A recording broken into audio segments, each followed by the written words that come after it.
The public needs to be informed. We need to be told the benefits versus the risk. We need to know what we're facing. Well, the darker side of the polio vaccine, and what nobody knows, is that Jonas Salk has pointed out that in the last 10 years in this country, 2/3 of all the cases of polio have been vaccine-induced. How many cases is that, Bob? How many cases, Bob? Would you not interrupt me for a second? I know that doctors are used to interrupting patients, but not another doctor. Especially another doctor. I think, but let's get. He does make a point that we should also say Sabin is live and live vaccine, and Salk is inactive. Is inactive, as we say in the laboratory. All right. How many was it? They ask. Well, how many people know that the European epidemic of polio, there were about 20 or 30 cases in this country. Now, of course, the American doctors will argue that the reason why polio disappeared in this country was because of the vaccine. But then why did it disappear in Europe in the 1940s and the 1950s without mass vaccination? Why doesn't it occur in the third world where only 10% of the people have ever been immunized against polio or anything else? So, in other words, we may be fighting a tiger that died. That's quite correct. Ask the people in Great Britain. Ask the people in Japan who...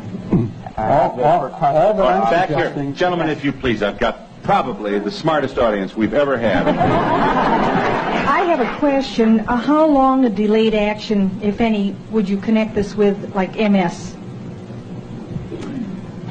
Is MS a possibility? Would multiple sclerosis be one of the possible results? As a matter of fact, there's a new publication that just came out from John Hoffman, who's a close associate of Tony Morris's, that gives the references linking MS in later life to the early introduction of live virus vaccines like measles and like some of the others that are live viruses. Now, at the present time, I would recommend that anybody who has MS or amyotrophic lateral sclerosis or any of those degenerative neurologic conditions of later life carefully review their vaccine histories. I would also like to comment to that, because in connection with my case, I've been doing some research. Let me tell him once again, Ms. Gundy, that you are a Guillain-Barré victim contracted following your receipt of the swine flu vaccination. Yes, and I am in the process of writing a book about my experience, and in the process I've done considerable research.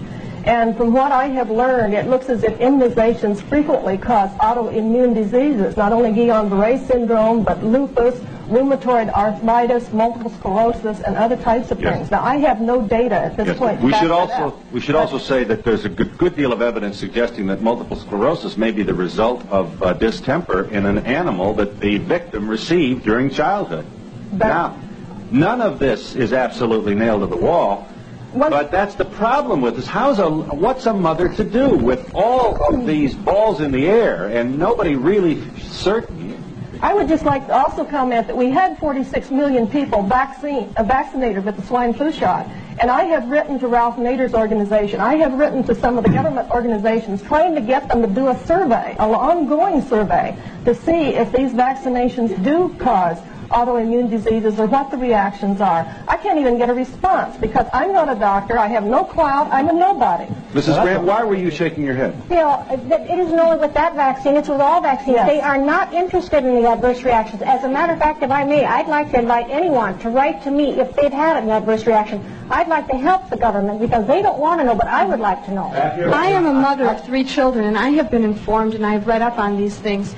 And I chose not to vaccinate my children, but when they get to school, why is it that I have to fight for my rights as a mother and the choice I've made? Let me just quickly, we're long, but that's a very important question. Here are the states in which you either have the totally free decision about whether or not to vaccinate, or we're calling them loophole states, states where they're not going to send your child to solitary if you don't have his card, you know?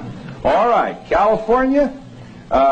Not all children must be immunized in these states. Some require religious reasons. Some places there is a bureaucratic humma you have to go through to prove that you're this or that. And others it's probably easier. So just for the sake of simplifying this, Colorado, Idaho, Indiana, Iowa, Louisiana, Maine, Michigan, Minnesota, Missouri, Montana, Nebraska, North Dakota, Ohio, Oklahoma, Pennsylvania, Rhode Island, Utah, Vermont, Washington, and Wisconsin. If your state is not on there, it means that your child is going to be left at the kindergarten door feeling very, very much an outcast because he didn't get his immunization shots. And we'll be back in a moment.